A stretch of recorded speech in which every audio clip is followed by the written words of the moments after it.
നമ്മുടെ എല്ലാം ജീവിതം മിക്കവാറും തിരക്ക് പിടിച്ചതായിരിക്കാം. നമുക്ക് വേണ്ടി പോലും പലപ്പോഴും നമുക്ക് സമയം ചിലവഴിക്കാൻ കഴിഞ്ഞെന്ന് വരില്ല. പ്രശ്നങ്ങൾ ജീവിതത്തിന്റെ ഭാഗമാണ്. എല്ലാ മനുഷ്യർക്കും പ്രശ്നങ്ങൾ ഉണ്ടാകും. അതിനെ ഓരോരുത്തരും ഓരോ രീതിയിലായിരിക്കും അഭിമുഖീകരിക്കുക. എന്നാൽ മിക്കവാറും ബഹുഭൂരിപക്ഷം ആളുകളും പറയുന്നൊരു കാര്യമുണ്ട്: നമ്മളെല്ലാം ഭാഗ്യം ചെയ്തവരാണെന്ന്. നമ്മേക്കാൾ ദുരിതമനുഭവിക്കുന്ന എത്രയോ പേരുണ്ടെന്ന്. ഇവർ വിഡ്ഢികളാണെന്നേ ഞാൻ പറയും. കാരണം നാം നമുക്കും നമ്മുടെ ജീവിതത്തിനും പ്രാധാന്യം കൊടുക്കുന്നത് പോലെ നമ്മുടെ പ്രശ്നങ്ങൾക്കും ഒരുപാട് പ്രാധാന്യം കൊടുക്കണം. നമ്മേക്കാൾ പ്രശ്നങ്ങളുള്ളവർ ഉണ്ടാകാം. കഴിയുമെങ്കിൽ അവരെ സഹായിക്കുകയും വേണം.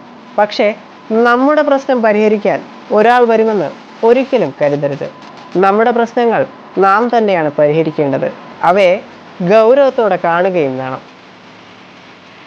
നമുക്ക് ചുറ്റുമുള്ളവർ നമ്മുടെ കുറവുകൾ മാത്രമേ കണ്ടെത്തുകയുള്ളൂ. നമ്മുടെ ജീവിതത്തിൽ നമുക്ക് വളരെയധികം പ്രാധാന്യം നൽകുന്നവർ ഉണ്ടാവുക എന്നത് ഒരു മഹാഭാഗ്യം തന്നെയാണ്. ഇത്തരക്കാരെ ഒഴിവാക്കുകയോ കൈവെടിയുകയോ ചെയ്യരുത്. പകരം അവരെ നമ്മുടെ ഹൃദയത്തോട് ചേർത്ത് പിടിക്കണം. എപ്പോഴും ഓർക്കുക, വാവിട്ട വാക്കും കൈവിട്ട ആയുധവും ഒരിക്കലും തിരിച്ചെടുക്കാൻ കഴിയില്ല. ചില മുറിവുകൾ ഉണങ്ങാൻ വലിയ പ്രയാസമാണ്. എന്നാൽ കാപട്യക്കാരെ തിരിച്ചറിയേണ്ടതും നമ്മൾ തന്നെയാണെന്ന് ഞാൻ ഓർമ്മിപ്പിക്കുന്നു.